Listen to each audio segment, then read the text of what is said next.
Professor Lúcio, você apresenta o professor Olivier, o currículo dele, ou eu Não, apresento? pode apresentar. Eu vou Tá bom. cuidar aqui da turma. Ok, perfeito. Boa noite a todos. Sejam todos bem-vindos a mais um evento do CPConf. Hoje a gente traz o tema Imposto de Renda no segmento rural, né? E nós temos um especialista nessa área que entende muito, muito bem sobre imposto de renda rural e a gente precisa explorar ele um pouco mais, né? Então, quero apresentar a todos vocês o professor Dr. Oliviel Floresta. Ele será o nosso palestrante hoje. Ele é empresário contábil, sócio da Floresta Auditores Independentes. Professor Liviel Floresta foi presidente do nosso Conselho Regional de Contabilidade, tá, pessoal? E vice-presidente do nosso Conselho Federal. É uma referência sobre imposto de renda rural no estado de Goiás. Então, é um momento bem pertinente, bem oportuno para que a gente possa explorar um pouquinho do conhecimento do professor Liviel. E, professor Liviel Floresta, é um prazer, nós do CPConf, agradecemos a sua disponibilidade em compartilhar um pouco dos seus conhecimentos sobre imposto de renda aqui no nosso encontro. E seja bem-vindo, agradecemos, nós todos, membros do CPConf, e a palavra está com o senhor, fique à vontade. Antes de, perdão, não posso cometer novamente essa gafe, né? O professor Lúcio, que está nos apoiando na questão operacional do Zoom, né?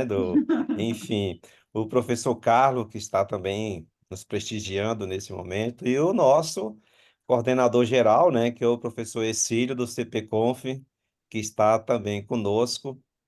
A Júlia também está aqui conosco. Eu quero agradecer em nome do CPConf, em nome da coordenação do professor Exílio, que sejam todos muito bem-vindos e nós ficamos muito gratos pela presença de cada um de vocês. Agora sim, o professor Liviel está com a palavra, perdão. Boa noite a todos. Um Noite. prazer imenso ter a oportunidade de estar aqui com todos vocês, discutindo um pouquinho essa atividade que tem um peso significativo aí na nossa economia, né? Agradecer aí ao professor Gilberto Crispim, da coordenação do CPConf, professor Lúcio de Souza Machado, o professor Carlos Henrique do Carmo, professor Hercílio Zanola, grato aí pela confiança e pelo convite.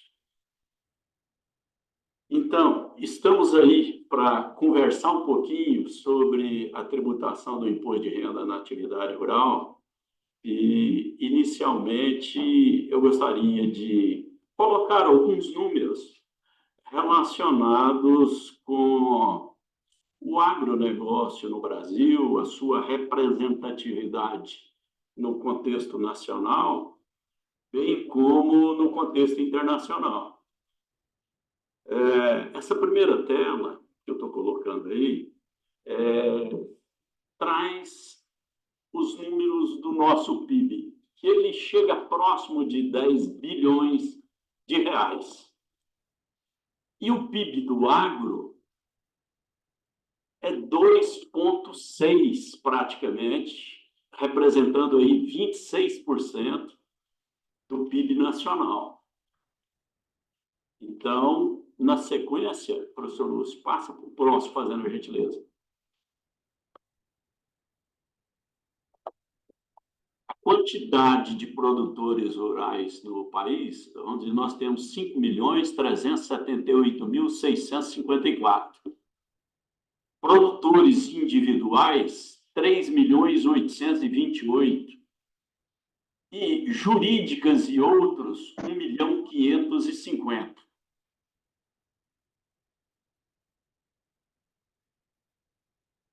No que diz respeito à arrecadação tributária do agronegócio, ela representa 23,65% da arrecadação nacional. a arrecadação nacional ela chega a 3,3 trilhões. E o agronegócio, 790 bilhões de reais. Para nós termos uma ideia, situarmos com relação à participação do agronegócio dentro do contexto da nossa economia nacional.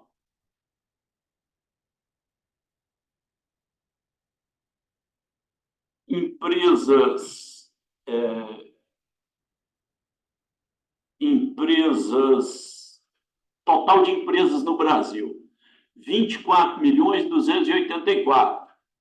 Empresas do agro, 3.038.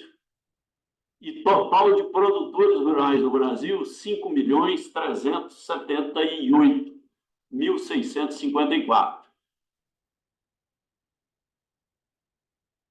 Agora,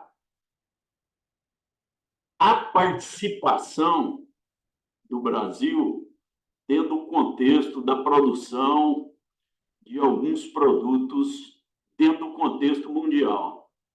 Soja. O Brasil é o maior produtor mundial com a participação de 58,2%. Café. Maior produtor mundial com 30,8%. Suco de laranja. Maior produtor mundial com uma participação de 75,8%. Açúcar, também maior produtor mundial, com 48,2%. E carne de frango, estamos com o segundo maior produtor mundial, com 35,5%. Carne bovina, também segundo produtor mundial. Então, dá para termos uma noção do que representa o agro dentro do contexto nacional, bem como dentro do contexto mundial, vamos dizer, a representatividade do Brasil na produção de alimentos e com uma possibilidade de crescimento significativo para os próximos anos.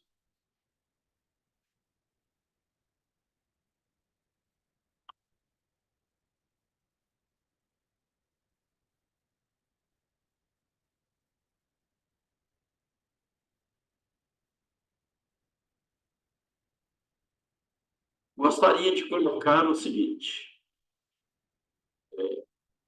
de 2019 para cá, houve uma quebra de paradigma para o produtor rural. Como assim? O produtor rural, até 2018, bem como os produtores com receita bruta de 56 mil a 4,8 milhões, ao preencher o anexo da atividade rural, trazem pouquíssimas informações que vão para a base de dados da Receita. Nessa telinha que vocês estão vendo, traz, primeiro, dados do imóvel explorado. Código da atividade, se é agricultura, pecuária ou outra atividade dentro do rural. O nome do produtor, fazenda, o NIRF, que é aquele número da Receita Federal, ou o CIB, né? E a área do imóvel. Se a exploração é feita pelo próprio produtor ou se é feita por arrendatários, parceiros, etc. Se é 100%, se é o proprietário único, vai ser 100%. Se é um parceiro, vai depender do percentual pactuado a nível de contrato. E se é arrendamento, possivelmente, vai ser o 100%. E seguindo, a telinha onde traz a despesa e a receita, pelo total no mês a mês, sem nenhuma informação de terceiros, como condôminos, parceiros, arrendatários, propriedade em condomínio, assim por diante. E em seguida, a tela do resultado.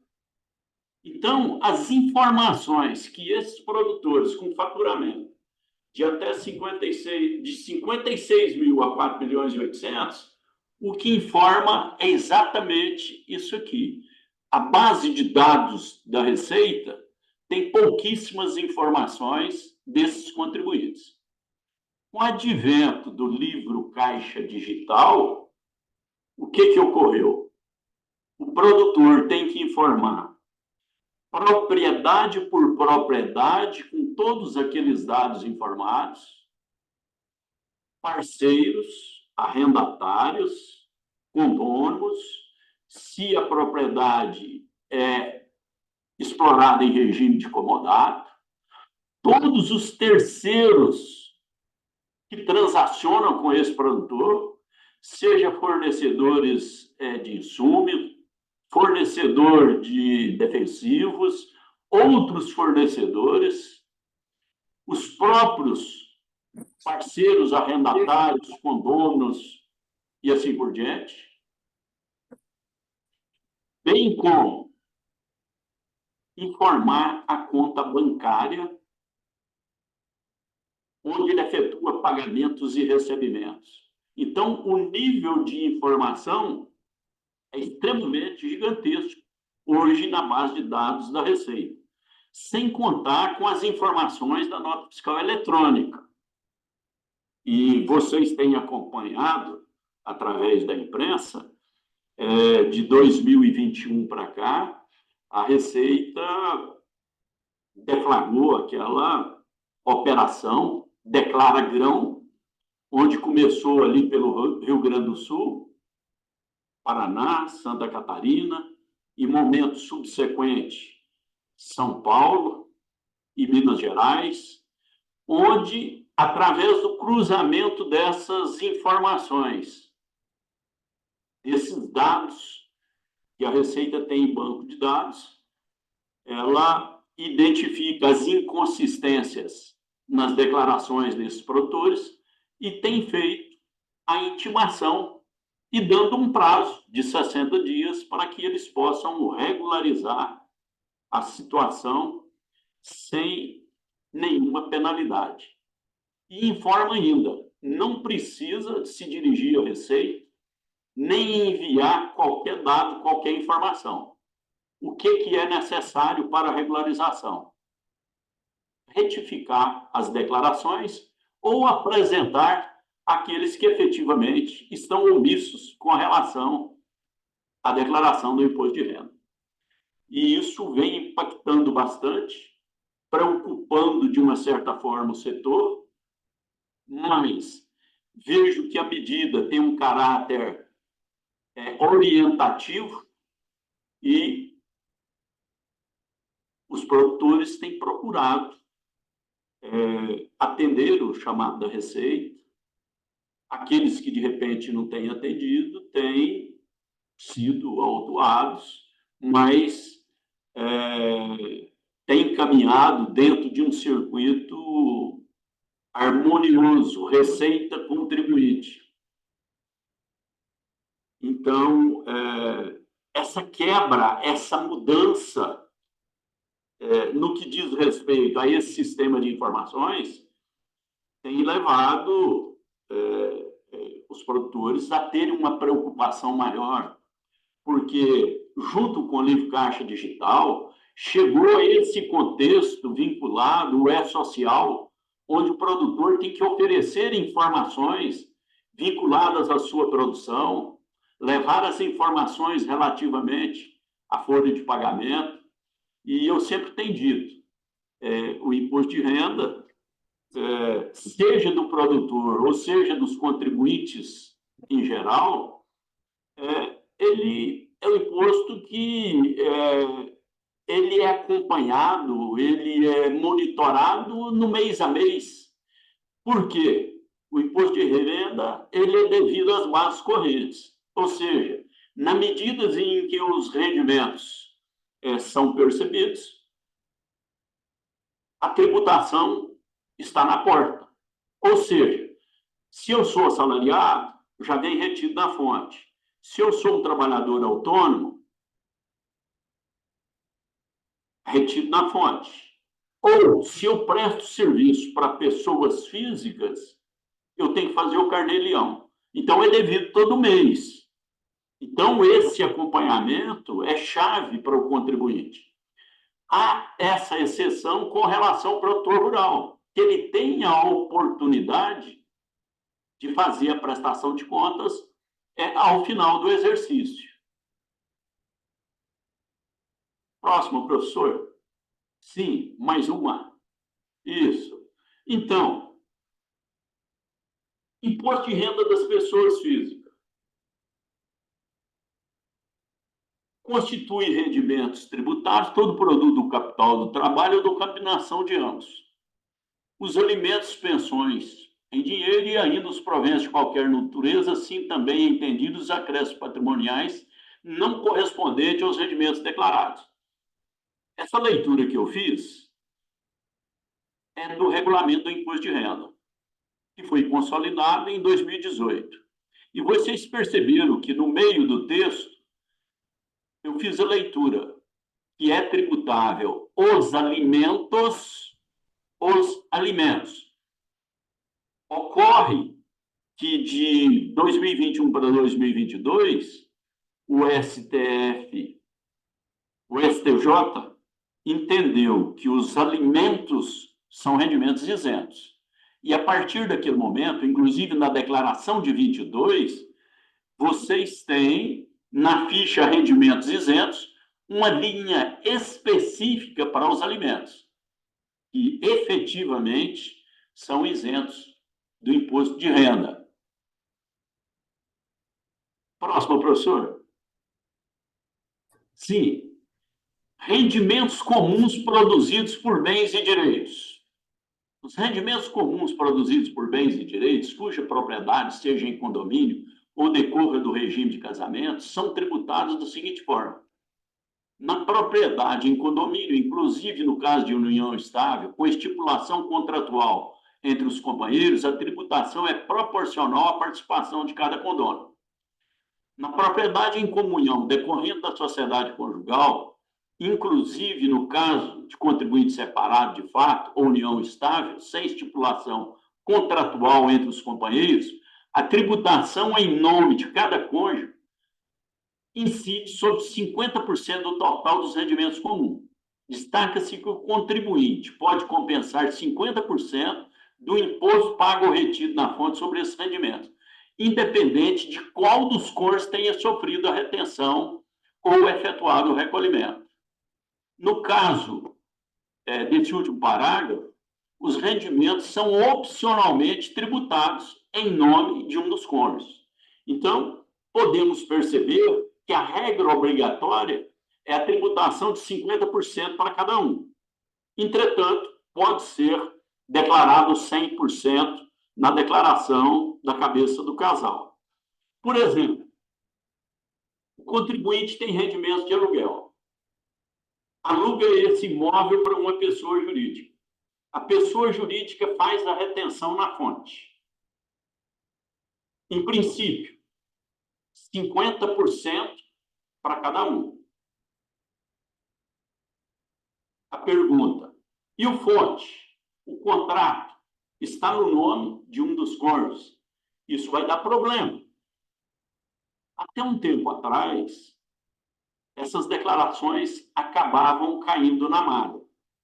Entretanto, de um tempo para cá, não representam mais malha, considerando que, na medida que você, contribuinte, informe o CPF do cônjuge ali no rosto da declaração e vice-versa, ambos façam a menção do CPF do outro, lá do lado de trás, o sistema Receita enxerga essa situação e, na medida em que você declarar os 50% em cada uma das declarações, e inclusive cada uma aproveitando os 50% do fonte, não haverá nenhum problema com relação a isso.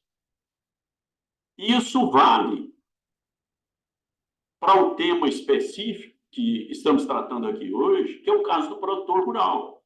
O produtor rural ele tem uma propriedade que é explorada por ele e família, esse imóvel é comum ao casal, em decorrência do regime de casamento, então, ele pode dividir essa receita e esses custos e tributar 50% no cabeça e 50% no outro cônjuge. De repente, isso pode representar uma economia em matéria de imposto, na medida em que, inicialmente, ele esteja na alíquota máxima, de repente ele vai cair para o meio da tabela e trazer uma certa economia. Eu faço uma exemplificação no seguinte sentido. O limite para quem explora somente atividade rural, não tem nenhum outro tipo de rendimento, é de 153 mil e alguns reais. Se ele explora somente essa atividade, até o limite 153, ele está 100% isento, e se não tiver nenhuma outra situação de obrigatoriedade, ele pode até chegar a estar dispensado a declaração. Agora, vamos imaginar o seguinte, é uma família que tem um imóvel que eles faturam em torno de 290 mil de receita da atividade rural. Se for declarado somente no nome do cabeça do casal, e normalmente essas pessoas têm poucas despesas, automaticamente ele vai tributar 20% dessa renda, que vai dar 58 mil. Se você colocar 58 mil na tabela, isso vai dar próximo dos 15 mil reais de imposto de renda. E se adotar a regra que fizemos a menção agora há pouco, de 50% para cada um dos companheiros, 50% de 290 dá 145. Se eles tiverem rendimento somente dessa atividade, os dois estariam isentos do imposto de renda. Ou seja, não pagaria, o custo do imposto seria zero. E você estaria fazendo uma economia hipersignificativa para esse contribuinte. Seguindo aqui, eu trago para vocês os principais textos legais relacionados com o imposto de renda da pessoa física. Do lado esquerdo aí da telinha, vocês têm aqueles textos de abrangência geral, que é o regulamento do imposto de renda, a instrução 1500, a 208, que trata dos rendimentos do exterior, uma instrução importante, a 246, que trata das contas correntes bancárias, e o cuidado que cada um deve ter em estar transitando dinheiro na conta corrente, que de repente não tem o lastro, que de repente não tenha sido tributado, e que o fisco tem atuado de uma forma bastante efetiva dentro desse contexto. Do lado direito, vocês têm os textos legais para a atividade rural, especialmente para a pessoa física, né? E do lado esquerdo, no rodapé, o texto para os espólios, que tanto vale para os contribuintes em gerais, quanto espólios de produtores rurais. E do lado direito, por último, vocês têm a instrução 84, que trata do ganho de capital.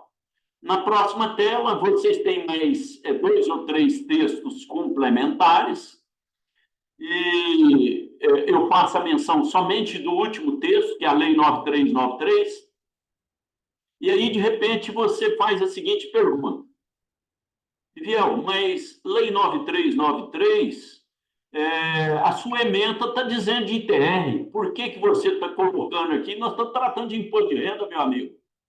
Sim, nós estamos tratando de imposto de renda, mas tem o artigo 19, que trata da apuração do ganho de capital para os imóveis rurais adquiridos a partir de 1997. E é importante que você, que está na operação do dia a dia, ou você que de repente seja produtor, que tenha uma atenção especial com relação a esse texto, considerando o texto da lei e a normatização feita pela Receita por meio da Instrução Normativa 84, nos seus artigos 9 e 10. A instrução extrapola um pouco o texto da lei e que, de repente, gera um conflito entre lei e regulamentação. Agora, nós profissionais, nós contribuintes, temos que observar aquilo que a administração tributária está orientando. E quem representa a administração tributária hoje? Receita Federal. A orientação dela vem por meio de que texto? Instrução Normativa 84. Agora, se de repente a Instrução Normativa 84 contraria o texto da lei, e isso pode representar impacto no seu bolso, só tem um remédio, que seria o remédio jurídico, você buscar a orientação dentro do contexto jurídico. Porque se você fizer diferente daquilo que a administração tributária está orientando, você vai ter problema com relação a isso. E aqui nós temos umas 3 ou 4 telinhas que trata da obrigatoriedade de apresentação de declaração. Eu vejo que não tem necessidade da gente perder um pouco de tempo com relação a isso, mesmo porque foi tema da última palestra do professor Tiago, e muito bem esclarecido, muito boa. Então, eu pediria ao professor Lúcio que passe essas 3 ou 4 transparências que fala de obrigatoriedade, que nós vamos entrar diretamente naquela parte direta do produtor rural. Então, essa telinha aí é um resuminho daquilo que a Receita colocou na coletiva no que diz respeito às declarações para 2024. Também não tem necessidade da gente ir para o detalhe, eu estou deixando como memória para o material didático aí para vocês. Nós vamos passar para a próxima telinha.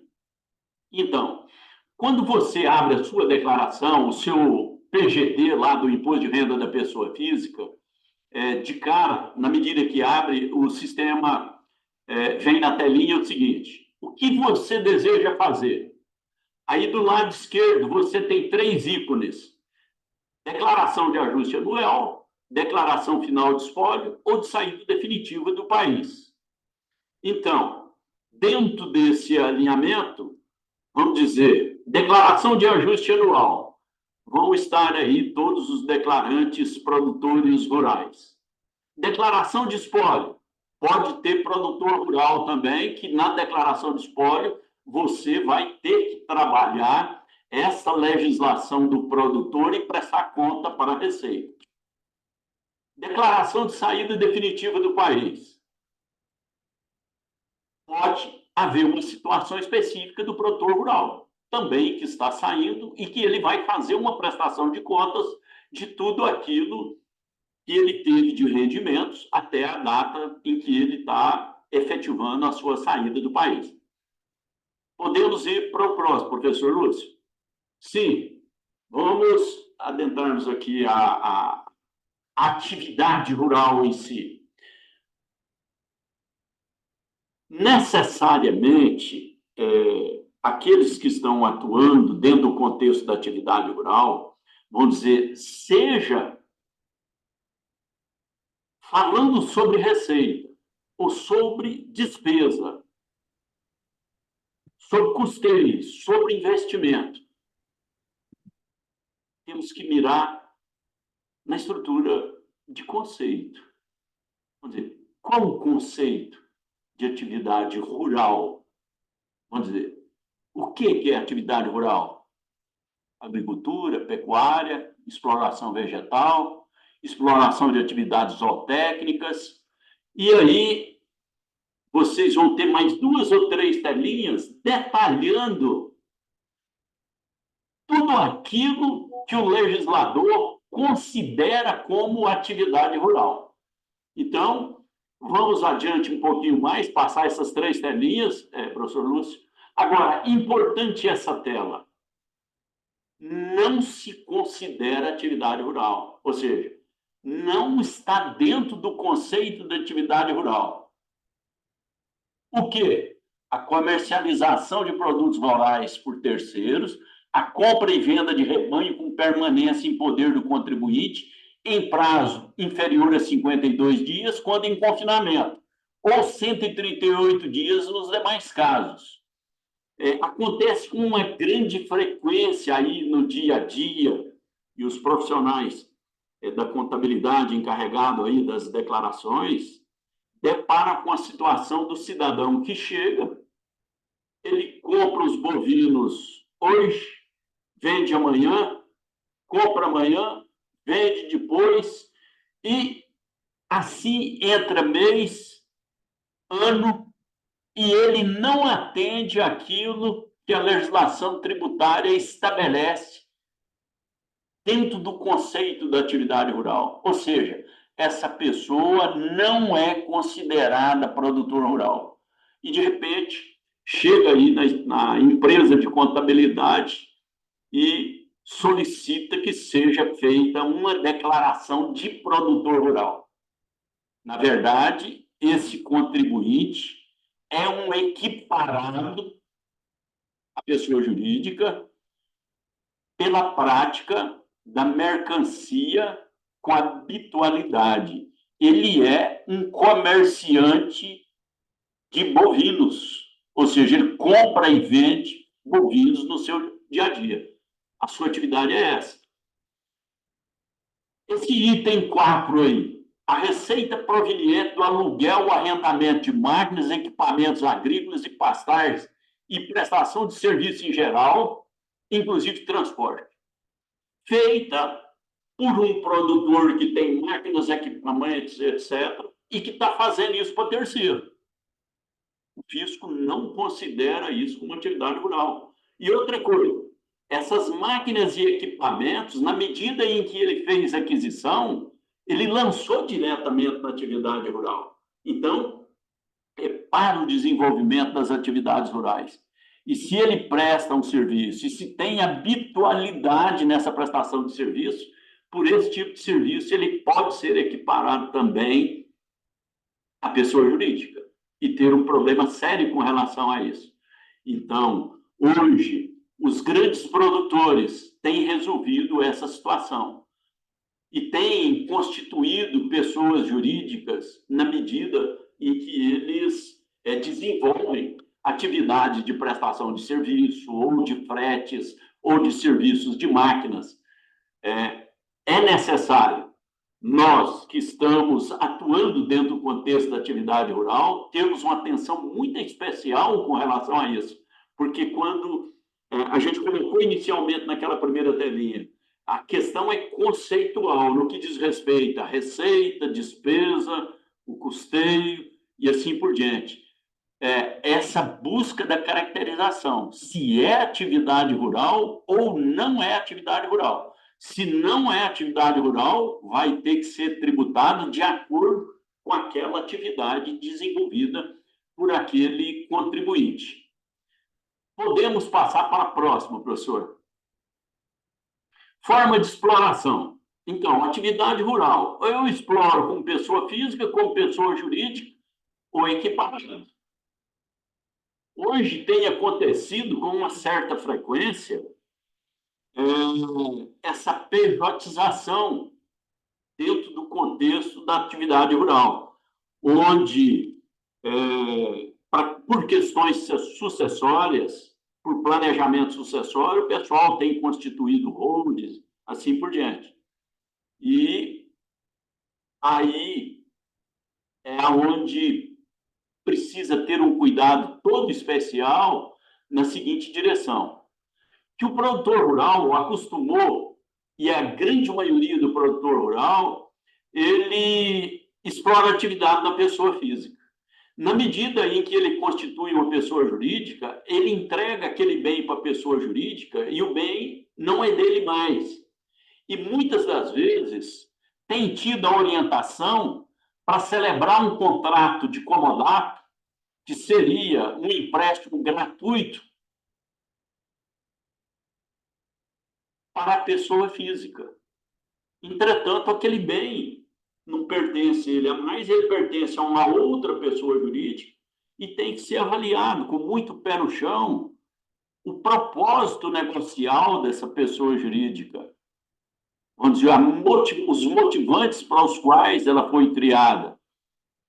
E lá no regulamento do imposto de renda, no artigo 41, parágrafo único, e no artigo 76 da Instrução Normativa 1500, está previsto o seguinte: você pode fazer cessão gratuita de bens para parente de primeiro grau. Para terceiros, você tem que oferecer a tributação pelo menos 10% do valor venal daquele imóvel. E a Receita tem atuado nesse sentido. Então, o que a gente chama atenção dos contribuintes, dos profissionais que estão atuando no segmento, que precisam uma análise criteriosa dentro desse contexto, da cessão gratuita de uma pessoa jurídica para pessoa física, porque isso, no nosso entendimento, passa a representar risco para esse contribuinte. Qual, de repente, seria uma alternativa que ele pudesse minimizar tudo isso? Talvez pensar num contrato de parceria, administrar, porque tudo tem que ser planejado.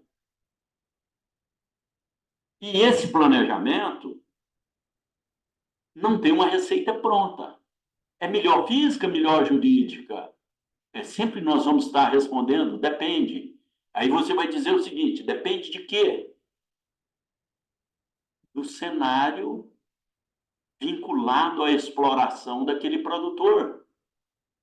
Digamos que ele explore a cultura da soja. A cultura da soja está com suspensão de PIS e COFINS. Se essa pessoa jurídica tem uma receita da atividade rural, ela vai pagar o imposto de renda, digamos, num presumido, a base de cálculo de 8 vezes 15, 1,2. Contribuição social, a base de cálculo de 12 vezes 9, 1,08. Então, ele vai pagar 2,28. Porque ele não tem PIS e não tem COFINS. É lógico que ele vai pagar a contribuição previdenciária do produtor rural. Mas a contribuição previdenciária do produtor rural, na pessoa física, ele paga também. Existe uma diferença. Na pessoa física, a contribuição previdenciária do produtor é 1,5. E na pessoa jurídica é 2,05.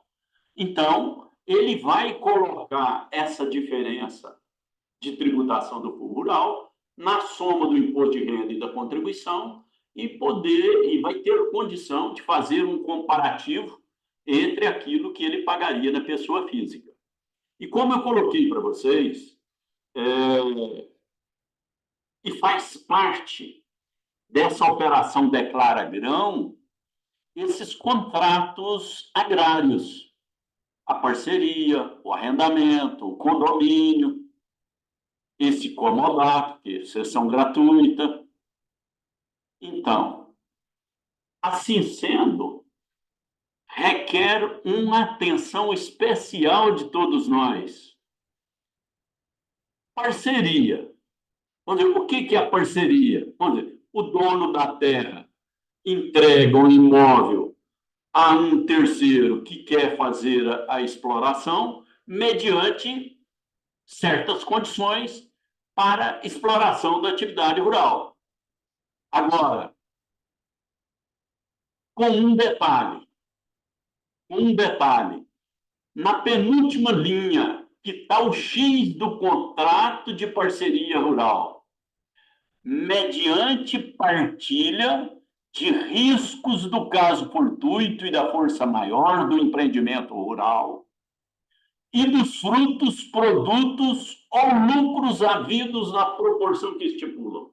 Então, o dono da terra, que é o otorgante, e o otorgado, parceiro, concorrem com todos os riscos da atividade. Se a produção for perdida por conta das forças da natureza, ou por queda de produtividade, não choveu, assim por diante, muito sol, vamos dizer, o que o parceiro otorgante, que é aquele que faz a cessão da terra, vai receber é proporcional aos frutos, produtos, ou seja, os resultados. E o contrato de arrendamento? O contrato de arrendamento, esse proprietário da terra entrega a terra para um otorgado para a exploração da atividade rural, mediante uma remuneração, que é praticamente uma locação, um aluguel. Então, ele não concorre com risco. E isso é algo que tem sido muito confundido na prática, no dia a dia. Por quê? A parceria tem uma tributação mais benéfica, sendo que o arrendamento ele vai cair lá na tabela nos 27,5%. Então, muitas das vezes, e a maioria dos casos que nos deparamos, é que efetivamente o contrato é de arrendamento e está travestido de parceria.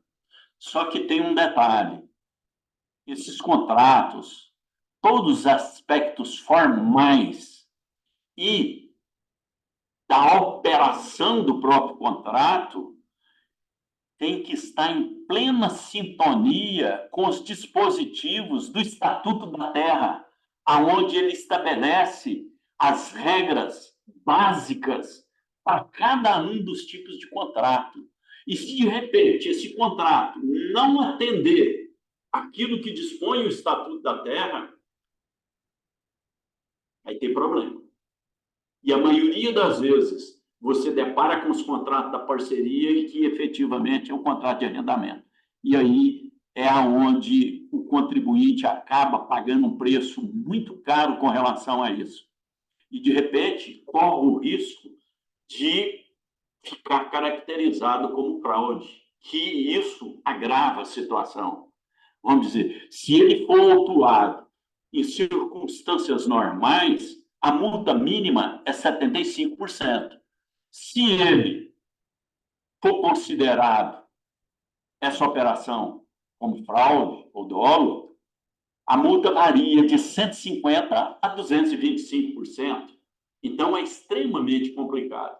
Então, nesse trabalho que nós temos feito com contribuintes, com os profissionais encarregados da escrituração desses livros dos produtores, dando uma ênfase especial a essa questão voltada para os contratos, que naquela primeira fase da Operação Declara Grão, foram feitos os filtros e as notificações para os arrendatários. E agora está chegando a vez daqueles arrendadores, que é onde normalmente dá o maior número de problemas relacionados com esses contratos. Então, a gente tem dado uma ênfase especial em todas essas discussões, porque o que vale no direito tributário é o formal. O contrato atende a tudo aquilo que a legislação estabelece. O contrato atende a parte de regulamentação da administração tributária, representada pela Receita Federal. Então, precisamos cuidados especiais na condução, e sempre quando a gente vai discutir os contratos, é motivo assim, de algumas polêmicas, mas o que acontece? O Estatuto da Terra ele é de 1966, e a regulamentação, o decreto, é de 67. Tudo muda, as práticas mudam, entretanto, o texto legal não acompanhou, vamos dizer, a prática, aquilo que acontece naquilo que nós dizemos de chão de fábrica, lá por lado de dentro da porteira, as operações que efetivamente esses produtores celebram, no que diz respeito aos pactos contratuais. Então, ocorre com muita frequência de um contrato de arrendamento ser estipulado pagamento em quantidade de produto. E aí o que acontece? Se o produtor recebe como pagamento produto que não é da produção dele, aquilo não é atividade rural. E na prática, muitas das vezes, ele recebe aquele pagamento do arrendamento numa inscrição estadual dele e vende como se fosse produção própria. Agora, essa prática está sendo acompanhada muito, mas muito de perto por parte da Receita, e nesses cruzamentos de informações. E o produtor tem que informar aquele arrendatário, lá no livro do caixa digital dele, que ele pagou o arrendamento, mesmo porque lá no registro 045 do livro caixa digital, você tem todos esses dados, todos esses elementos e todas as condições de exploração. E além da informação no livro caixa digital do produtor, tem que ser informado lá na declaração dos pagamentos efetuados, declaração do imposto de renda, lá no Código 076. E se houver omissão, o contribuinte tem que pagar 20% sobre o valor daquele documento omitido. Então, a situação é bastante séria e a gente, no dia a dia, tem compartilhado isso de uma forma bastante efetiva com contribuintes, com os profissionais encarregados da escrituração desses contribuintes, do pessoal que está na área de assessoria também. A gente tem discutido isso bastante e tem sido produtivo. E o pessoal tem trazido aquilo que efetivamente ocorre na prática, aquilo que ocorre do lado de dentro. A gente fala do lado de dentro da porteira, mas dentro do contexto, do âmbito administrativo desse produtor rural, sabe? Então, é algo que a gente tem batido de uma forma bastante firme com relação a isso. E espero que, num curto espaço de tempo, porque houve uma mudança muito grande para o produtor. Até então, ele oferecia pouquíssimas informações para o fisco. E hoje, com todos os digitais, o que o fisco tem de informações é muito significante, além daquelas que o contribuinte tem que oferecer por obrigação. Se ele não oferecer, ele pode ser penalizado por isso. Podemos passar para frente, professor? E ainda, para vocês terem uma ideia,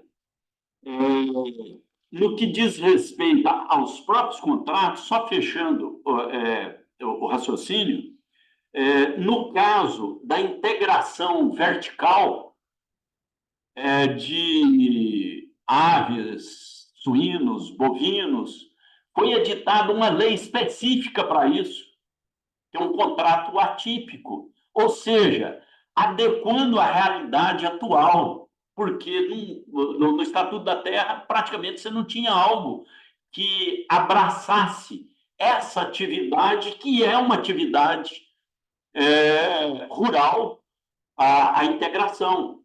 Então, ele define regras para integrados e integradores. Então, muito interessante. Outra coisa, existe a figura do condomínio nos contratos, e que também aí na prática, no dia a dia, há alguns equívocos. Porque quando fala de condomínio, o que pressupõe?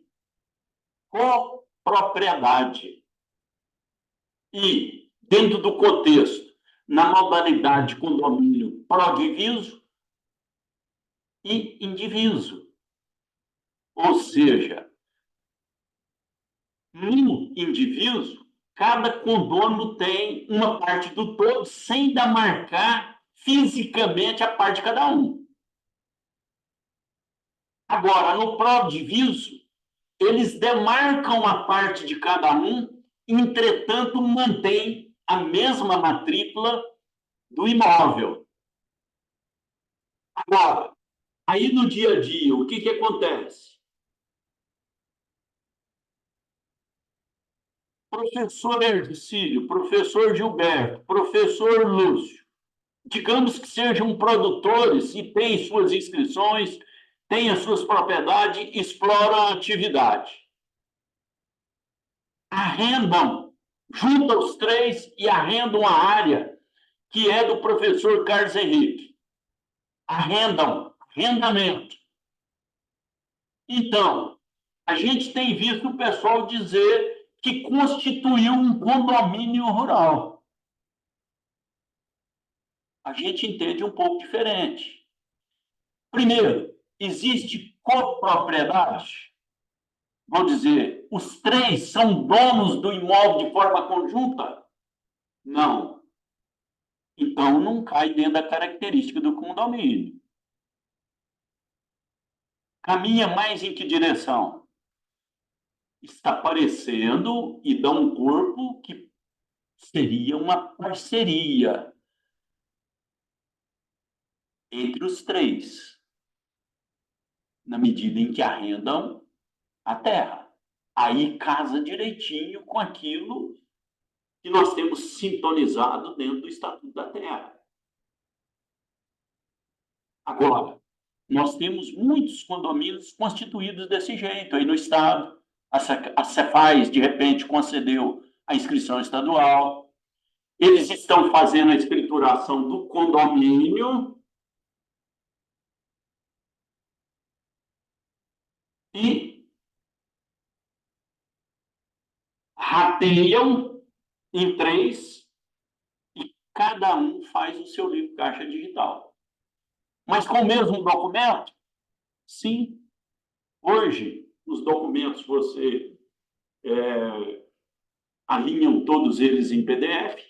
Cada um vai ter a nota fiscal de venda, vai dividir por 3, 33, 33, 33, e vai dividir o custeio também.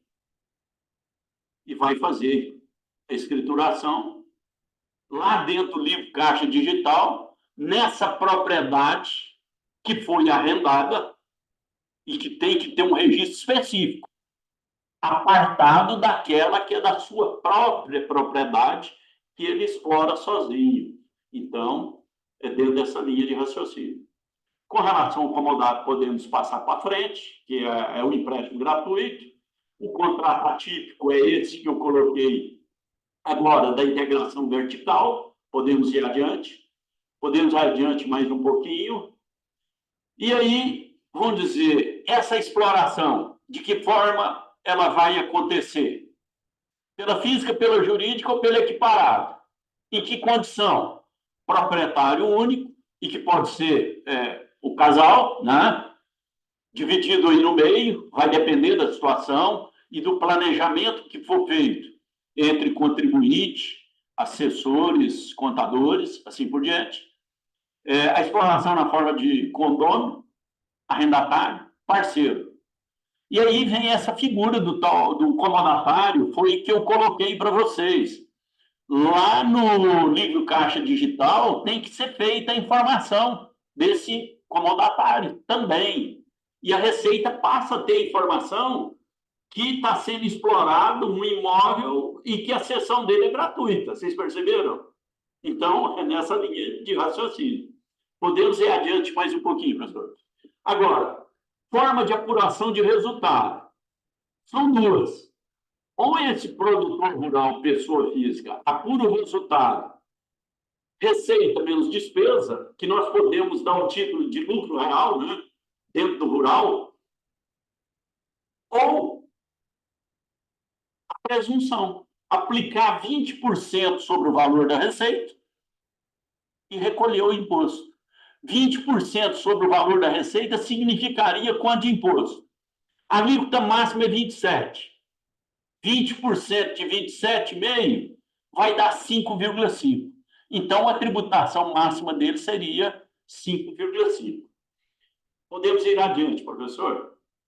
Se na opção pelo arbitramento de 20%, tem que ficar claro para o contribuinte que se ele vinha lá na sua declaração do ano anterior com prejuízo, ele é obrigado a jogar o prejuízo fora. Ou seja, ele perde aquele prejuízo na medida em que ele exerceu a opção em tributar pelos 20%. Ok? Podemos adiantar um pouquinho mais. Unidade rural comum ao casal, a gente comentou bem lá no início, né, que, vamos dizer, pode ser dividido. E a pergunta que fica, não, a nota fiscal está no nome só do cabeça do casal, que é a inscrição estadual, etc. Não tem problema. Pode dividir e, no caso da escrituração, fazer a escrituração, atender tudo aquilo que está vinculado à obrigação acessória, tá certo? Regime de caixa. Então, o que acontece? Nós conversamos lá no iníciozinho da nossa fala. O imposto de renda das pessoas físicas é regime de caixa. Na medida em que os rendimentos vão sendo percebidos, vão sendo tributados. Exceto com relação ao produtor rural, que tem a oportunidade de prestar contas no final do exercício. Então, nesse sentido, eu tenho que observar, primeiro, receita recebida, despesa de custeio e investimento pago. Então, lá para o meu livro caixa, no analógico, ou seja, para aquele contribuinte que tem receita de 56 até 4.800, ele pode fazer esse livro dele na mão, no Excel, num programinha de computador, desde que o livro tenha termo de abertura, encerramento, numerado sequencialmente. Esse livro não precisa ser apresentado para a Receita Federal, nem transmitido. O contribuinte deve imprimi-lo, guardar ou manter em arquivo digital e, quando intimado, ele apresentará ao fisco. Então, esse livro não requer registro em nenhuma repartição, é tranquilo com relação a isso. Agora, diferentemente do livro Caixa Digital do Produtor Rural, que nós devemos fazer a sua transmissão até a data prevista para apresentação da declaração. Próximo, professor. Sim. A comprovação da receita e da despesa do produtor deve ser feito de que forma? Através de documentos utilizados no meio rural. Nota fiscal eletrônica, nota promissória rural, AGF, que é a aquisição do governo federal, e aquilo que, de repente, é aceito em matéria documental pela legislação do ICMS. Então, é bastante tranquilo com relação a isso. E o livro Caixa Digital?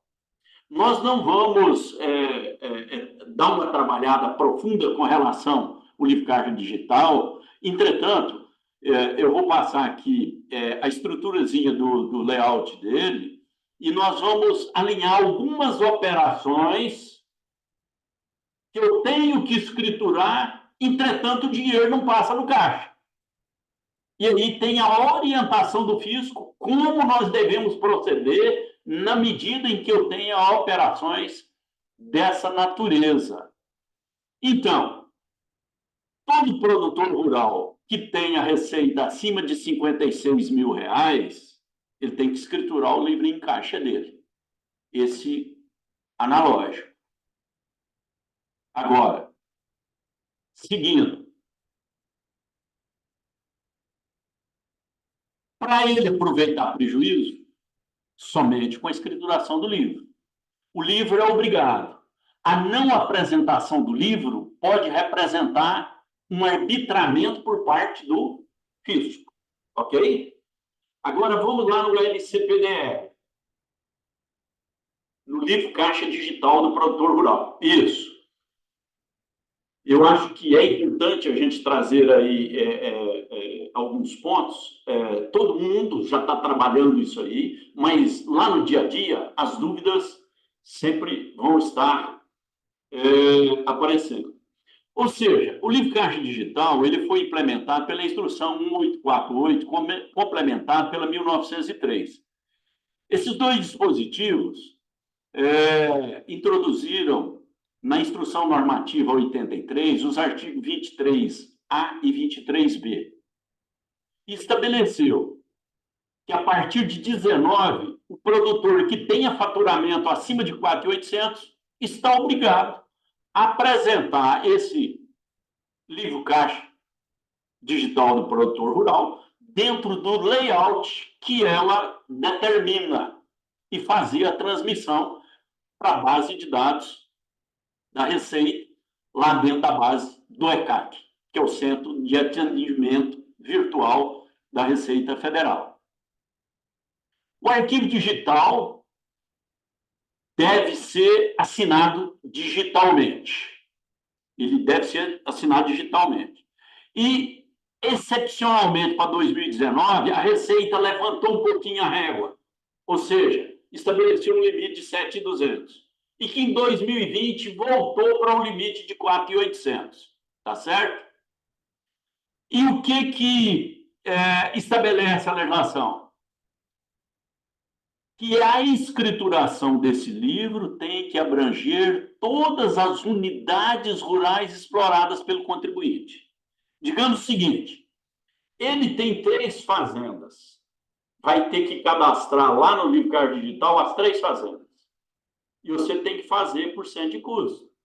Ou seja, receita da fazenda A, receita da fazenda B, receita da fazenda...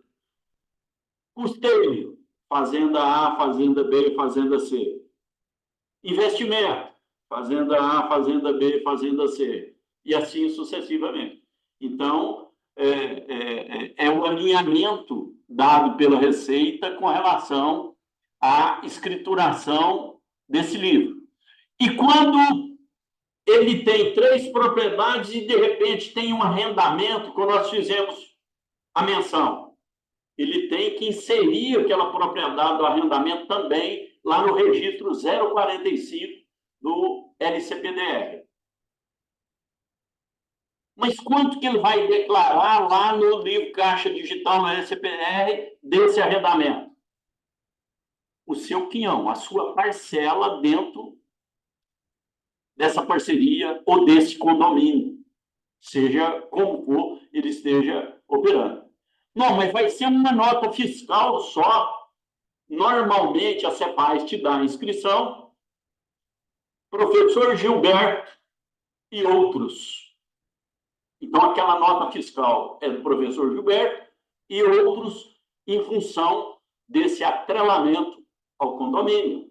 Então cada um deles vai declarar um pedaço da nota lá no seu livro Caixa Digital. Certo? Então, aí no rodapé está o layout. E esse livro Caixa Digital tem 3 blocos. O bloco 0, que é a abertura. O bloco Q, que demonstra o resultado e onde você faz os registros de pagamento e de recebimento. E o bloco 9, ele encerra o dito caixa digital. Podemos ir para o próximo, professor, só para abrir um pouquinho. Nós não vamos ficar discutindo layout, mas tem algumas situações que eu acho que é importante fazermos a menção, mesmo porque todos aqueles que estão fazendo o livro caixa, com certeza absoluta, tem um aplicativo, porque não dá para fazer isso aí na mão. Então, o sistema vai rodar e vai caber a nós, responsáveis por esse livro, trabalhar a consistência das informações. Vamos dizer, gerei o arquivo, gerei. É consistente? Eu vou verificar. Aí, internamente, dentro daquilo que é a estrutura do layout, eu vou verificar se as informações são consistentes, porque isso não é migrado de forma automática para dentro da declaração. Você tira o relatório da receita, da despesa, e informa manualmente, lá no anexo da atividade rural, da sua declaração de imposto de renda pessoa física.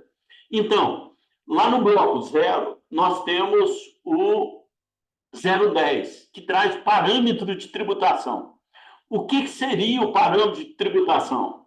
É você fazer a informação se é diferença entre despesa e receita, que é lucro real, ou se é presumido lá os 20%. Você vai ter que fazer essa informação para que o fisco enxergue isso.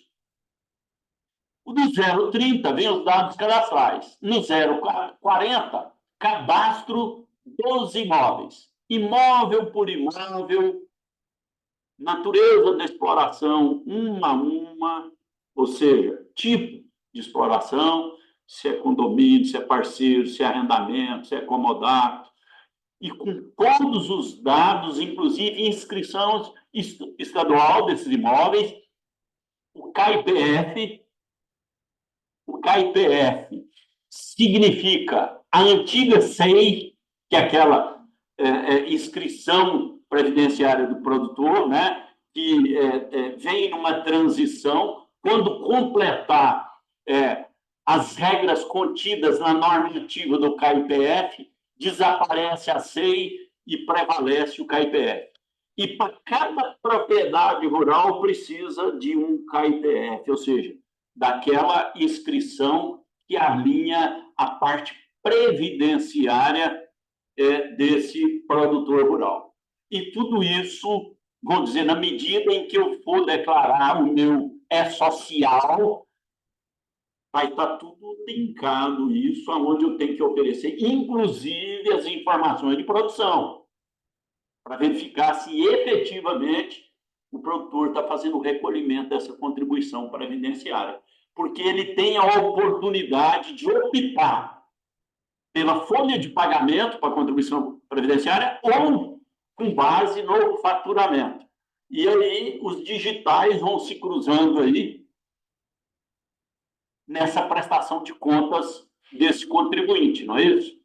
E no 045, que vocês é o penúltimo registro, é onde vai o cadastro de todos e todos os terceiros, seja arrendatários, parceiros, condôminos, comodatários, fornecedores de insumos de defensivos e outros fornecedores, bem como seus clientes das operações de venda da atividade rural. Então, vocês percebem que a quantidade de informações é gigantesca, somada às informações que a Receita já tem na base de dados, que vem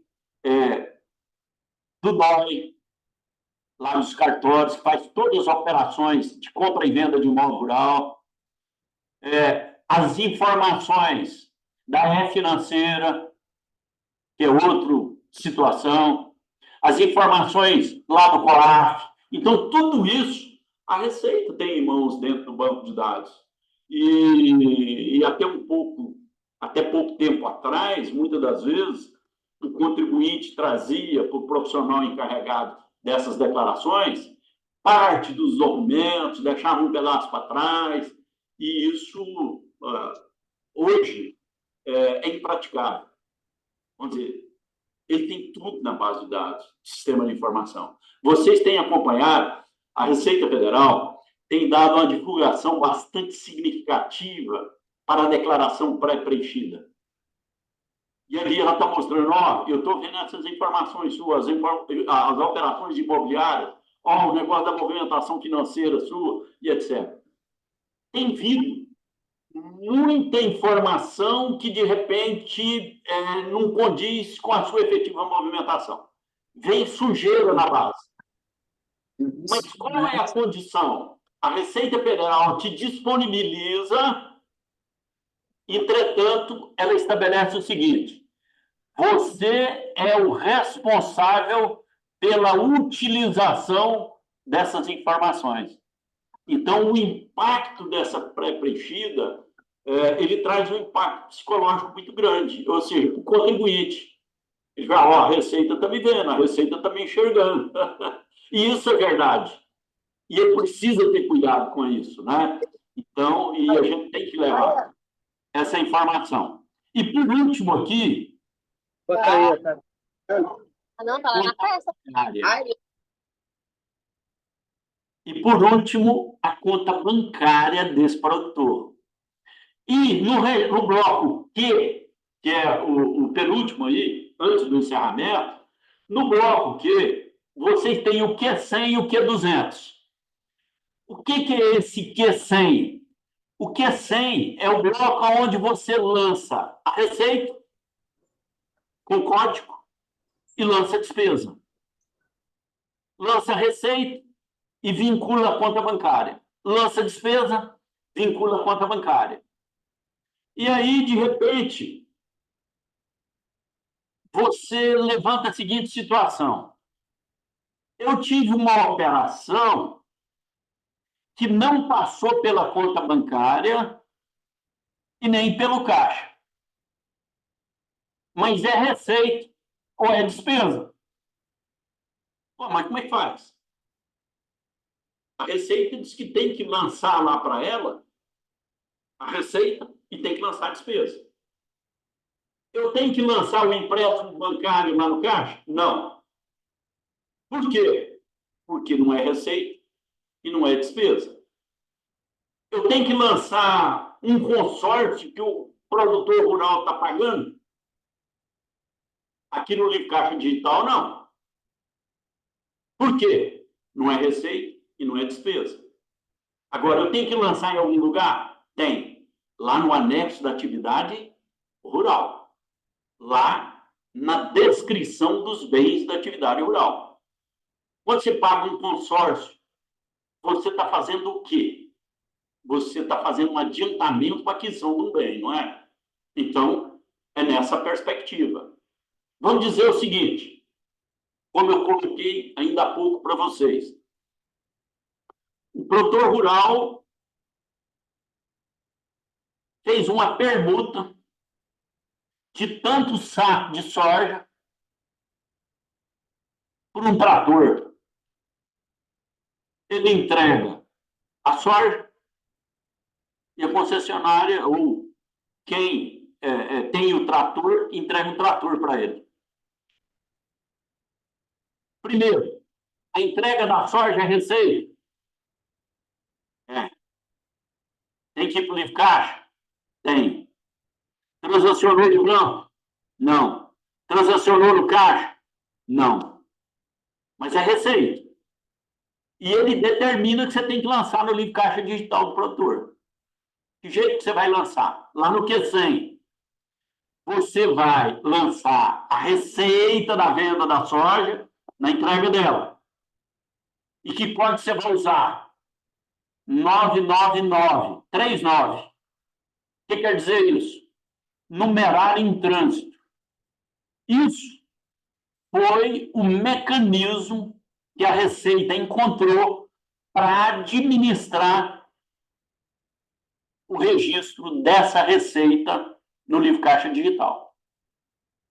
Agora, e o trator?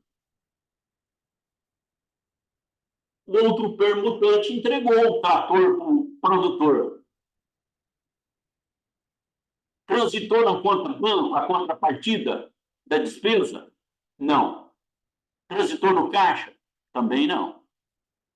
Mas é despesa, porque máquinas e equipamentos e investimentos adquiridos para utilização na atividade rural são considerados como despesa na data do pagamento. Então, vou proceder da mesma forma que eu fiz com base na receita. Lá no Q100, eu vou debitar a despesa, ou seja, eu vou lançar a despesa com o código 999, numerário em trânsito. Então, consolidei esse registro. A mesma coisa eu vou fazer com o tal do consórcio que eu citei para vocês, que o produtor adquiriu um consórcio, que é um adiantamento para aquisição de bens. Ele adiantou, ou seja, ele pagou 3 prestações do consórcio em 2023, que deu R$60 mil. Isso não significa registro no livro caixa, mas significa um registro lá no anexo da atividade rural, adiantamento para aquisição de bem. E lá está especificado do que se trata, a cota do consórcio, etc. E eu vou colocar lá que eu paguei 60 mil. Isso aí não vai para a minha despesa, vai ficar só na discriminação. Beleza. 2024. 2024, ele pagou em janeiro, fevereiro e março. Pagou mais 60. Vai para o livro caixa? Não. Por enquanto, não. Porque não é despesa e não é receita. Mas aí, no mês de abril, esse produtor deu 80 mil de lance lá no consórcio. E no lance, ele foi contemplado. Então, no mês de abril, vai ser entregue a máquina para ele. Vai ser entregue a máquina para ele no mês de abril. Então, lá no anexo da atividade rural, ele tem 60 que vem do período anterior e tem mais 120 que ele pagou agora, não tem? Então, vai na coluna anterior 60 mil e no que ele pagou agora, mais 80, vai dar 200 mil na coluna do ano atual. Beleza. Foi contemplada aquela máquina. A partir do momento que foi contemplado, os valores pagos até aquela data são despesas e tem que ir para o livro caixa. Só que o dinheiro já transacionou para trás e não teve nenhuma movimentação.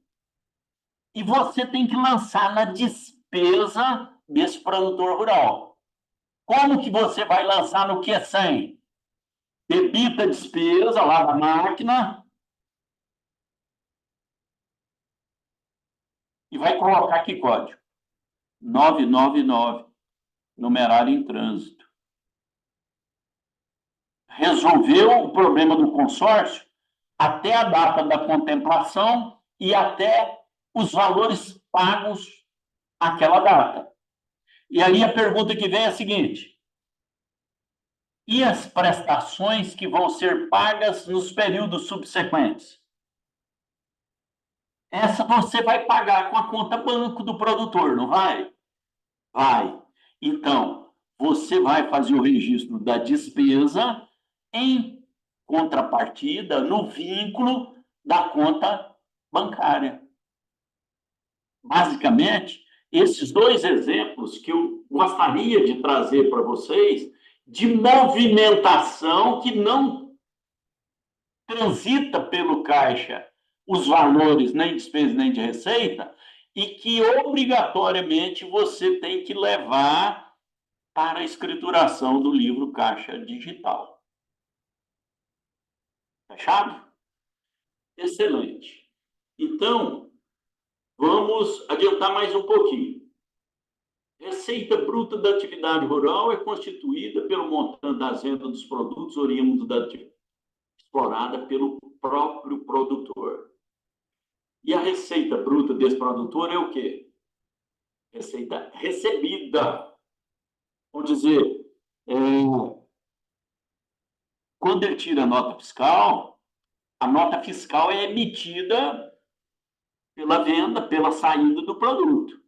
Agora, a escrituração do produtor é recebimento da receita e pagamento da despesa. E lá para dentro do livro caixa digital, não vai mais nada que não seja receita e que não seja despesa. E o que você pode levantar é o seguinte também, Viel, mas o produtor teve 2 milhões de receita, mas ele tem lá 3 milhões de despesas, de custeio e de mais investimento. Então, eu vou mandar esse caixa estourado? Vai. De onde que veio o dinheiro para bancar esse 1 milhão de despesa que foi pago? Olha, ele tem outras atividades. Ele distribuiu o lucro lá na empresa dele, veio aqui e colocou na fazenda. E pagou aquela despesa. Então, tem que escriturar no livro caixa dele. Mas não tem que fazer nenhuma entrada em absoluto, porque no livro caixa eu só lanço receita e despesa. Entrada, saída. O equilíbrio da declaração desse produtor é lá na declaração de ajuste dele. Lá ele tem que ter origens para as variações patrimoniais, bem como para as entradas e saídas que ele fez na movimentação da sua atividade. E quando se fala de origens e aplicações de recursos, o máximo que as aplicações podem chegar é até o limite das origens. E nessas revisões de declarações de imposto de renda, nós temos deparado com inúmeras situações onde as aplicações estão maiores do que as origens. Isso significa o quê? Que, de repente, foram feitos pagamentos ou investimentos que não foram declarados seus respectivos rendimentos. Então, nenhum de nós que trabalhamos com imposto de renda, seja ele as declarações dos contribuintes em geral, ou seja, com as declarações dos produtores rurais, é de fazer a apresentação sem a memória das origens das aplicações. Se você transmitir sem fazer a consistência das origens das aplicações, você está entregando uma declaração no escuro e que, de repente, pode representar uma fratura exposta para esse contribuinte. Seguindo aqui o raciocínio, e como nós colocamos, quando a gente começou a falar ali do rural, a questão conceitual, receita, despesa, investimento, custeio.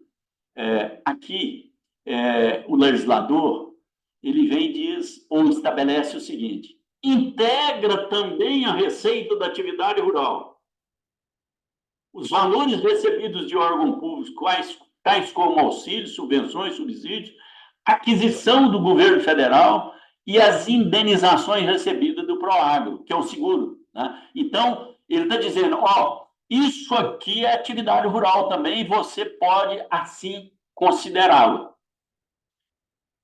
O valor da alienação de investimentos utilizados exclusivamente na exploração da atividade rural, ainda que adquirido pelas modalidades de arrendamento mercantil ou consórcio. O que ele está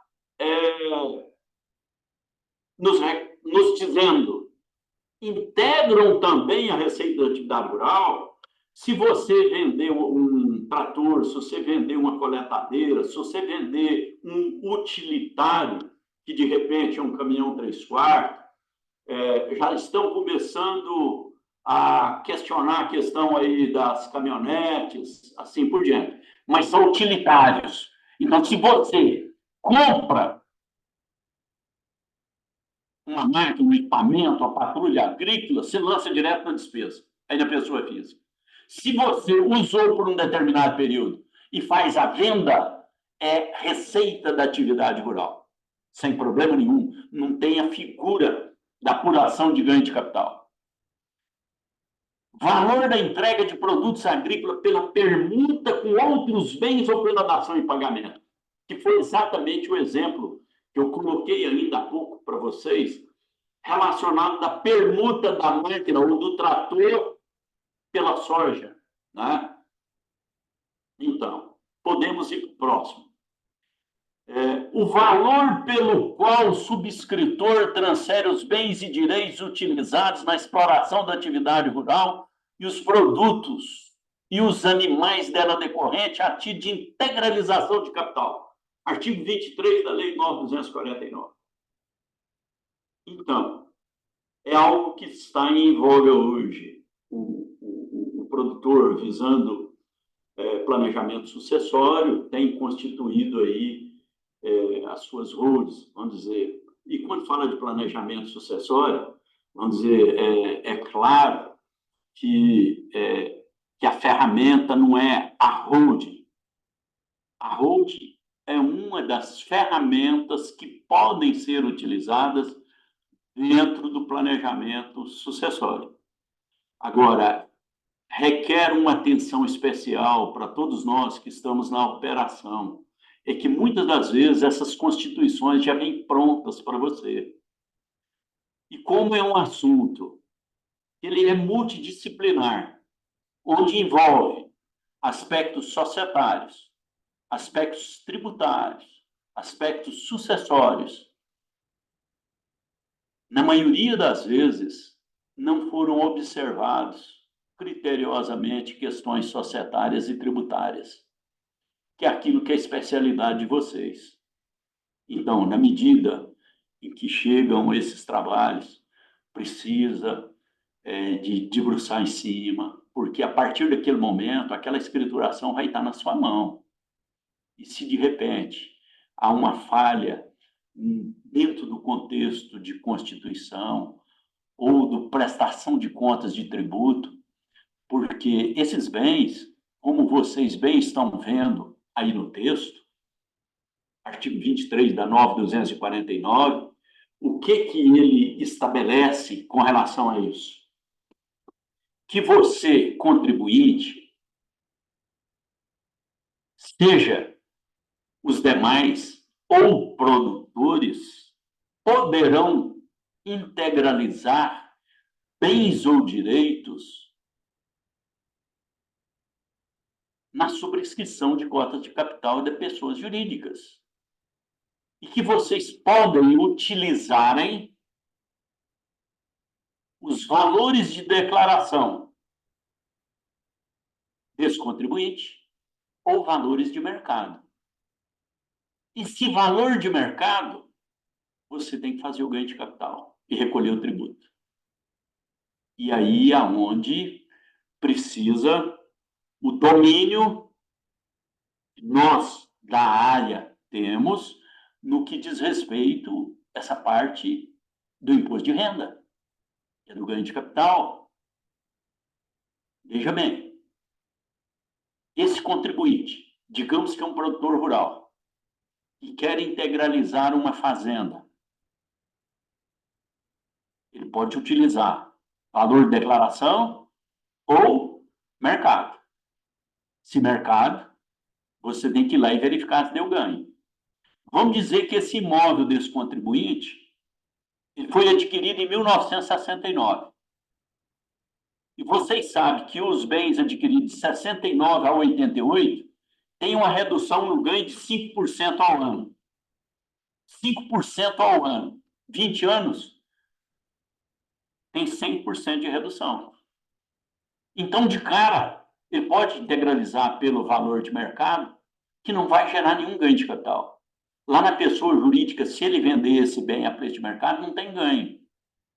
Agora, se ele trouxer desavisadamente a preço de declaração, vai entrar na empresa pelo preço de declaração e ele está utilizando para fins sucessórios, mas por uma necessidade, de repente, ele tenha que vender e entrou pelo valor de declaração, ele vai ter que recolher o ganho de capital.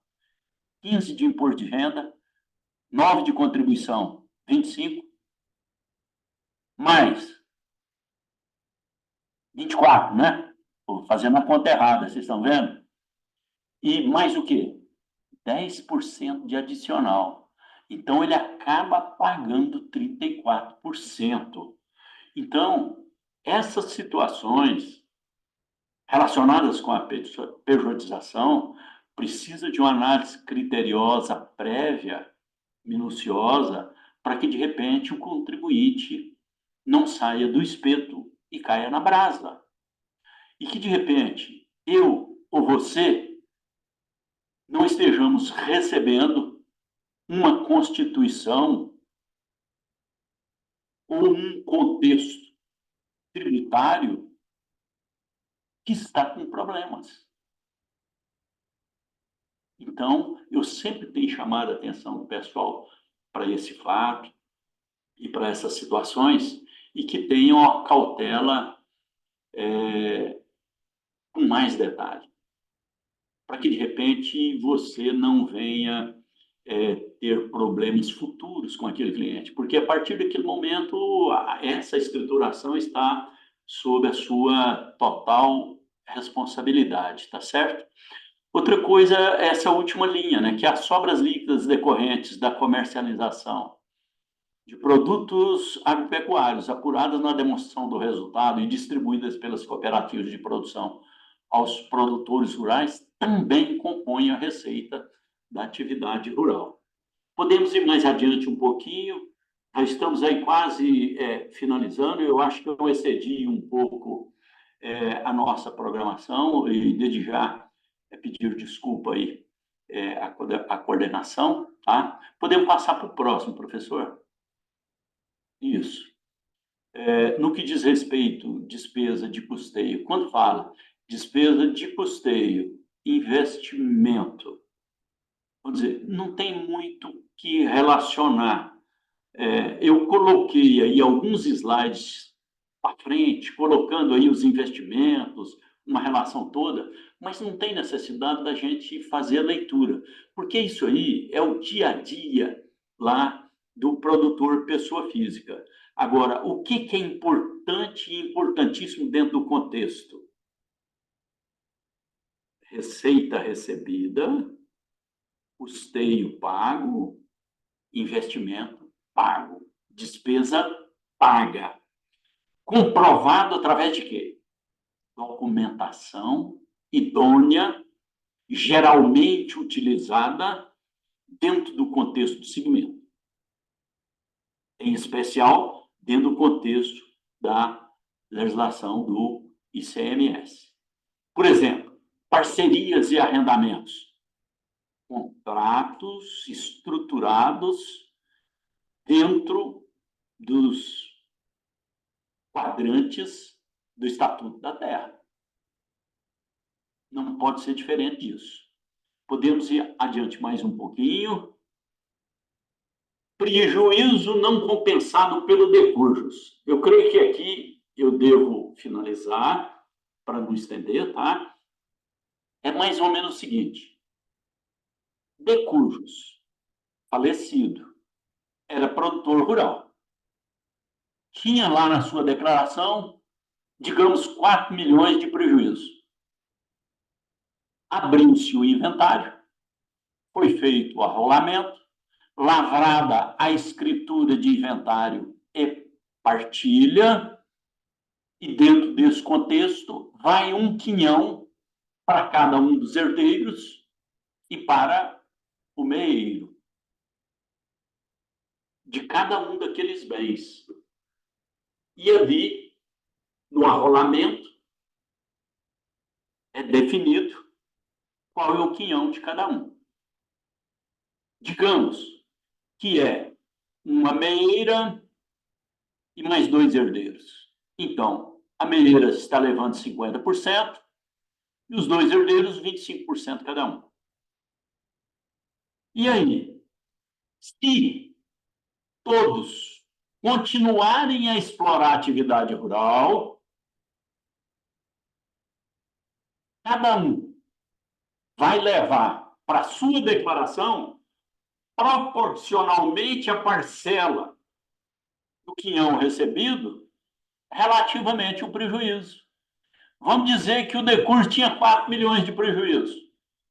A meeira leva 2 milhões, o primeiro herdeiro 1 milhão e o segundo herdeiro 1 milhão.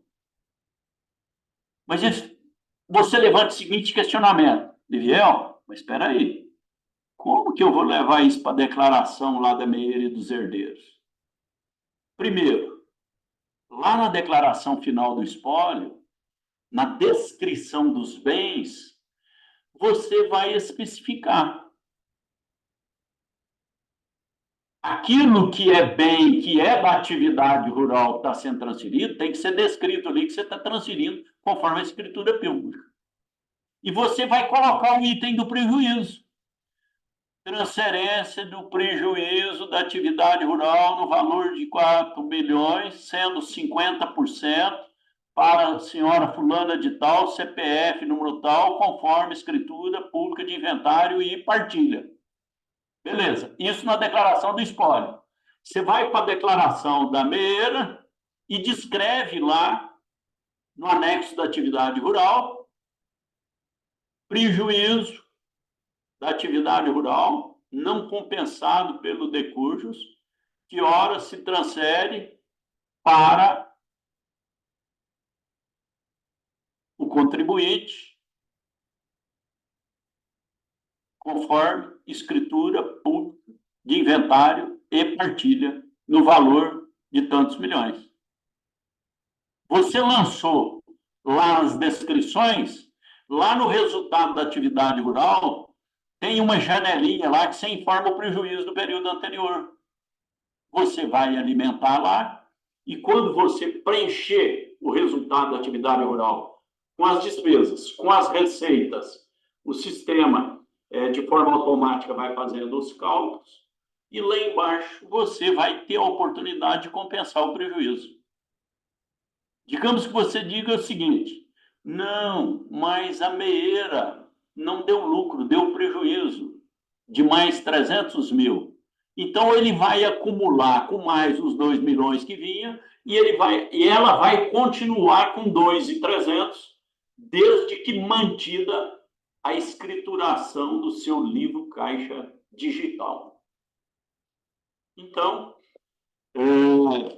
eu creio que, dentro do contexto do tempo, excedi um pouco mais e, desde já, desculpas a coordenação, bem como aos participantes.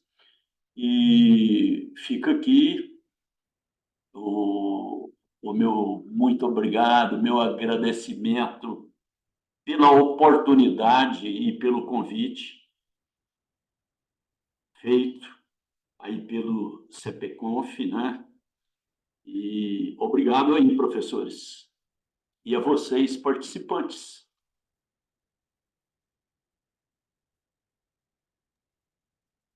Obrigado, professor Liviel Floresta. Não foi uma palestra, foi uma verdadeira aula. É, eu confesso que eu nunca, particularmente, nunca tinha me debruçado para ler sobre imposto de renda rural. Então, o que o senhor trouxe para a gente essa noite, parabéns pela brilhante, brilhante apresentação. Foi uma aula completíssima. Penso até que se eu for fazer uma declaração agora de imposto de renda pessoa rural, eu não saio do zero, quer dizer, eu não começo do zero, perdão, eu já começo já com entendimento.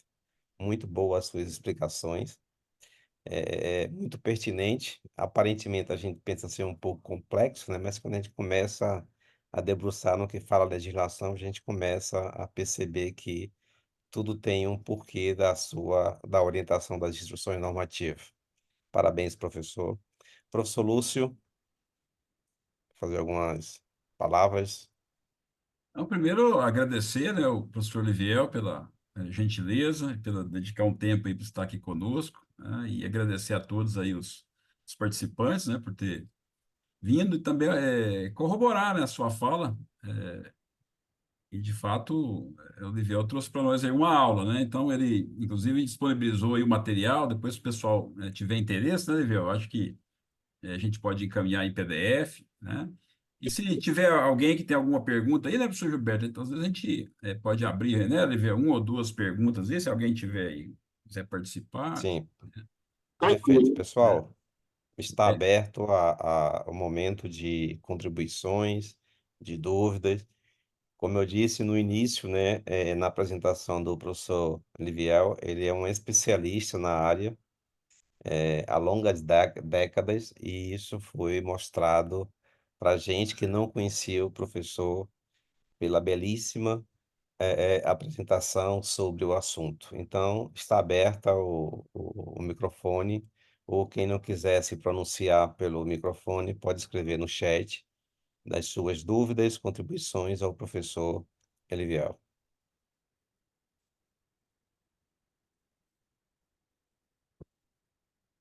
Vamos lá, pessoal. Dou-lhe uma, dou-lhe duas, dou-lhe três, né?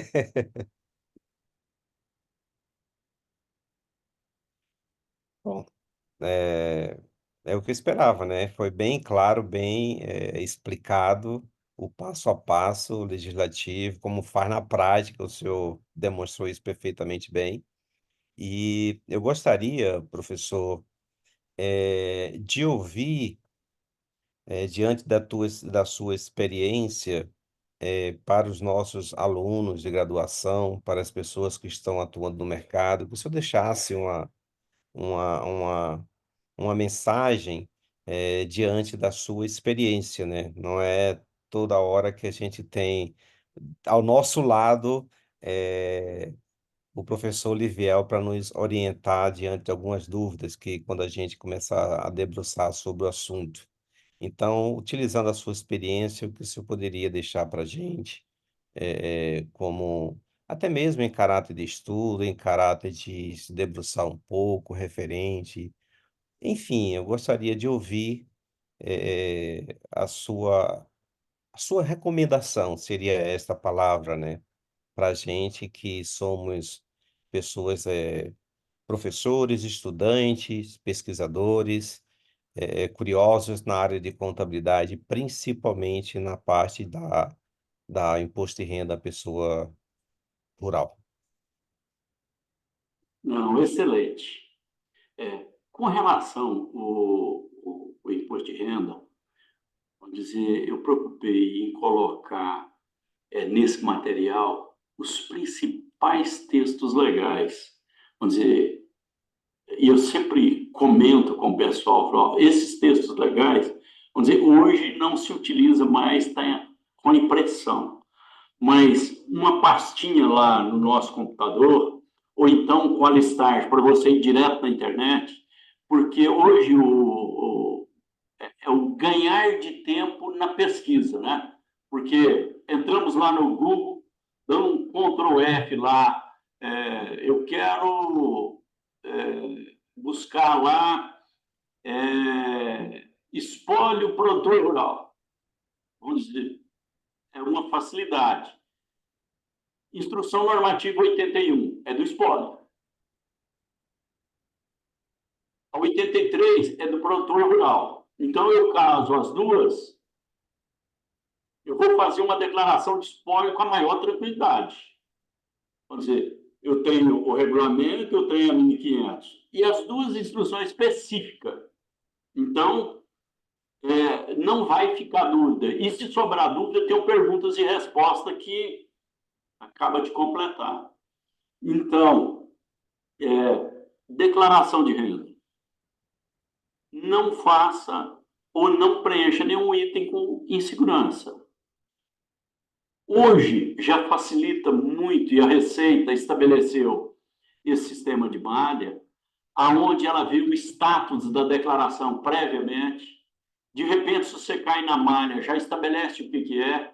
Você pode ir lá resolver antes de qualquer procedimento fiscal, porque você pode acompanhar a sua declaração em que status que ela está, processada, em processamento. e malha e assim por diante. E outra coisa, observar estritamente aquilo que a administração tributária está orientando. Porque a gente ouve muito, especialmente no segmento rural, por causa de algumas particularidades e da prática que acontece lá no dia a dia, que a gente diz para dentro da porteira, lá no administrativo desse produtor, seja para contrato de arrendamento, de parceria, seja para operação de venda de imóvel rural, vamos dizer, práticas que de repente não casam na íntegra com as normativas. E que de repente esse contribuinte pode ter problema. Então, buscar esse alinhamento normativo, vamos dizer, mesmo em situações que a normativa ultrapassa um pouquinho os limites da lei, que você fala, não, mas a normativa não pode fazer isso, e eu não vou seguir a normativa. Você tem que procurar enquadrar aquela operação dentro daquilo que é a normativa, dentro daquilo que estabelece, porque senão vai vir lançamento. E o lançamento representa para você que é responsável praticamente uma transferência de responsabilidade. Porque o contribuinte chegou a notificação, a primeira coisa que ele faz, pode ser sábado, domingo, é no Zap, né? Ó, eu estou com o lançamento da Receita aqui. É o meu contador, é o responsável. Então, é seguir estritamente aquilo que é a orientação da administração tributária. Se, porventura, o contribuinte tiver um entendimento que o impacto é muito grande no bolso e que ele não está satisfeito com aquilo ali ou não concorda com a sua orientação dentro dos quadrantes da administração tributária, que ele procure outro remédio, que é o jurídico, e não de repente apresentar uma declaração fora daquilo que a administração está exigindo. Então a gente procura sempre orientar nessa direção e estudar, porque na verdade o que ocorre é o seguinte: não existe grande complexidade no imposto de renda. Vamos dizer, existe em matéria de legislação uma espinha dorsal, regulamento e as instruções específicas para você prestar conta. Agora, dentro do contexto das declarações, vamos dizer, tem todo esse arcabouço normativo e ainda, lá dentro do PGD da nossa declaração, você dá um Ctrl F1, você cai no manual de orientação da declaração, que ele tem aí umas 400, beirando umas 500 páginas, aonde ele orienta ficha por ficha. Então, você pegando firme, você não vai errar e não vai apresentar uma declaração que, de repente, vá para a malha. E a observação final: não deixe de fazer, a cada encerramento de declaração, origens e aplicações de recursos, que é aquilo na contabilidade é rotina para nós, para as demonstrações, né? Origens e aplicações. E que antigamente era origens e aplicações e hoje é a DFC, né?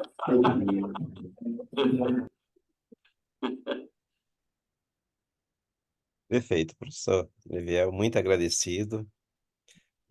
Foi uma honra para a gente ter explorado um pouquinho e o senhor ter disponibilizado o seu horário para o CPConf, o grupo de pesquisa.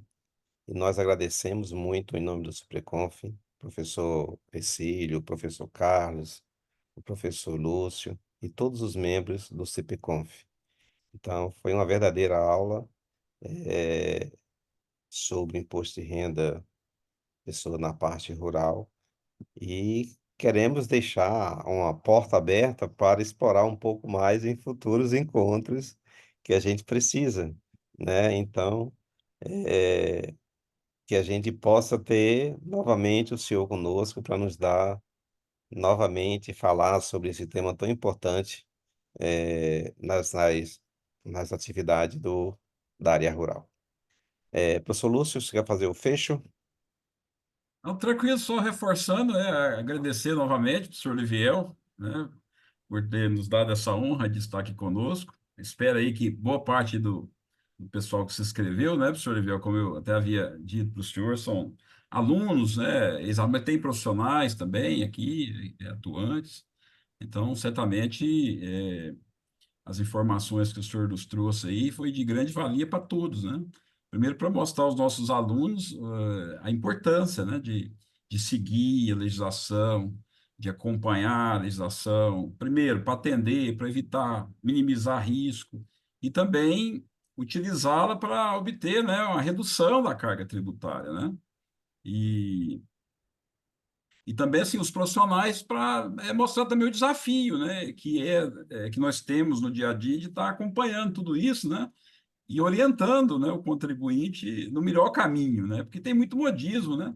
E até, assim, me permita, professor Gilberto, e aproveitando também a oportunidade aqui do Liviel, ele deixar também uma mensagem, como é que ele está vendo aí o mercado de trabalho, né, nessa área rural do contador, né. Essa área avançou muito, né, do ponto de vista de tecnologia, né, de inovação, da ciência em si.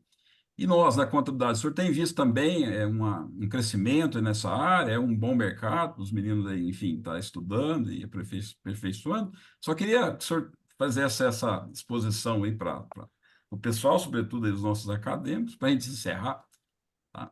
Tá. Professor Não, Liviel, maravilha. antes de eu tomar a palavra, deixa eu só comunicar aqui o que foi escrito no chat, né, se eu tomar conhecimento. O Gabriel Borba, ele agradece pelo compartilhamento do conhecimento. A Juliana Oliveira agradece pela excelente palestra. A Gabriela Lopes, excelente apresentação, parabéns. A Edvânia Liviel, pelo brilhante palestra. Outros parabenizando.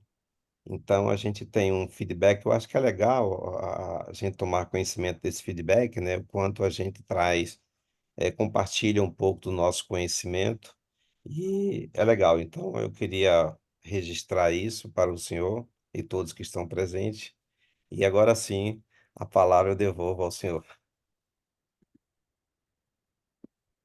Com relação ao segmento do agronegócio, a gente tem percebido que o produtor, especialmente o de médio para cima, esse que está aí dentro da obrigatoriedade do caixa digital, é um produtor que já exige mais controle. Sempre a gente tem feito a sugestão da necessidade de manter a escrituração contábil desse produtor, porque o livro caixa digital é uma obrigação tributária que ele tem que cumprir para prestar conta do imposto de renda, mas que nós, profissionais, que estamos com as nossas empresas na prestação de serviço para esses produtores,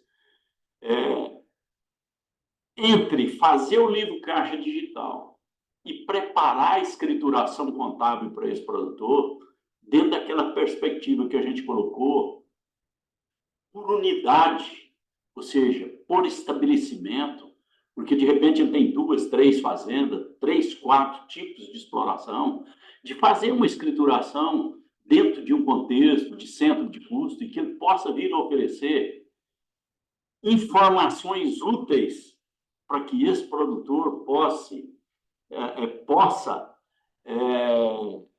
alinhar dentro do crescimento do seu negócio, que ele possa usar essas informações, ele está agregando esse valor e, com isso, serão agregados honorários. A valorização é automática. E o produtor está precisando e está buscando isso. E o que ocorre? A nossa relação profissional-produtor é uma relação de confiança.